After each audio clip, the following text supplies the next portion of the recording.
Welcome again. In this lecture, we will study the quartile deviation, okay, which is another measure of dispersion. So, quartile deviation or the semi-interquartile range,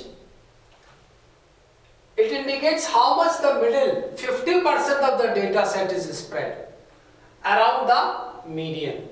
So we have the median.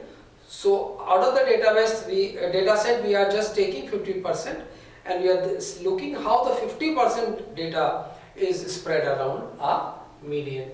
So providing the measure of dispersion that is less sensitive to outliers. In range, the method was very sensitive to outliers. Suppose that you have two big values and two small values, and then you have moderate values. So the difference in big and small would not be a true reflection of the data set. So quartile deviation actually solves this problem. So in half of the difference between it is a half of the difference between the upper quartile Q3 and the lower quartile Q1.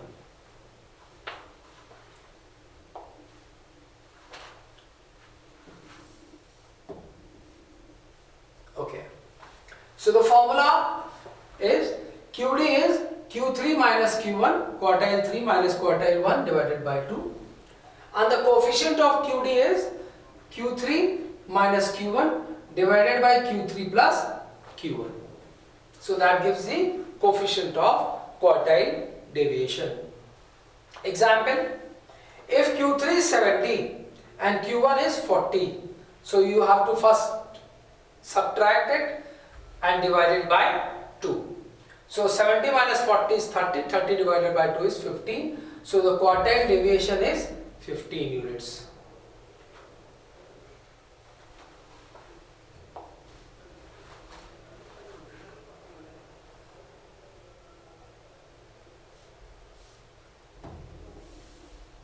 Okay. So that means this data is arranged in ascending order. So the median is over here and 52 is your Q1 and 58 is Q3.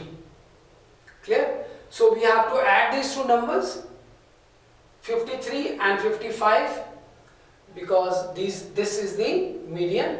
And if you see that 1, 2, 3, 4, 5, 6, 7, 8, 9, 10. So there are 10 elements. So we divide 10 by 2. So we'll take first 5 elements in lower half and the rest of the 5 in the upper half. The lower half is maximum element and the minimum element of upper half are used for calculation of median, because the median will lie in between. And if there would have been odd number of elements arranged in ascending order, then the odd number position would have been given you the median, because you can divide the sets into lower half and the upper half while keeping the middle value, not including the middle value, the common value. Okay. So this is 53 plus 55 divided by 2 is 54. So Q1 is 52, quartile 1. And quartile 2 is actually 58. So you see that 1, 2, 3, 4, 5. And in the 5, the half of the lower 5 is 52 and half of the upper 5, position wise I am talking, is 58. So Q3 becomes 58. So now we have to find the interquartile range, that is 58 minus 52, that becomes 6.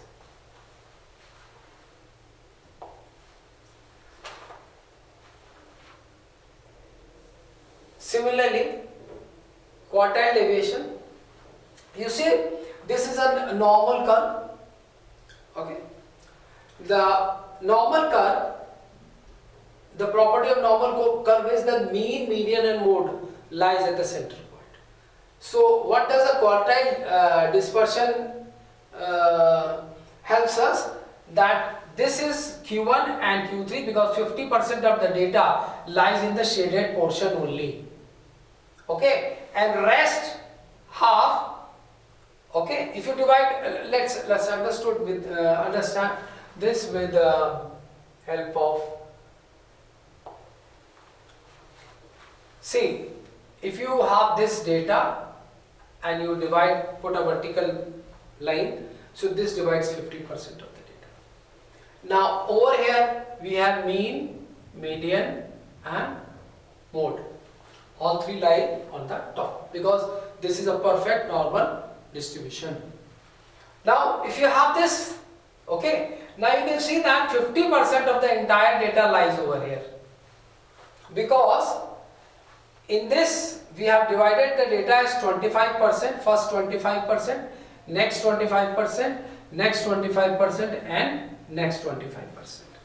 So this becomes Q1, the first 25, after the first division of 25% becomes Q1 and this becomes Q3.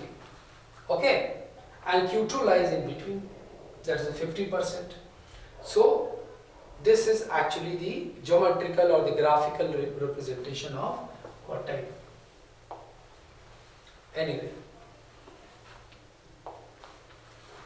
so measure of dispersion, quartile deviation focuses on middle 50% as we have talked about, as it focuses on the spread of central 50% of the data, making it a robust measure of dispersion. It is less sensitive to outliers. Unlike the range, which is heavily influenced by the extreme values, the quartile deviation is less affected by outliers. You have a very less value and a very high value, so that would lie on the extremes, and we are only concerned about the 50% of the data. So extremes are actually eliminated. Used for skewed distribution. In particularly useful for understanding the spread in skewed distribution, where the mean might not be, where mean be misleading. So these are the three advantages of using, you can say, quartile deviation. That's all. Thank you very much.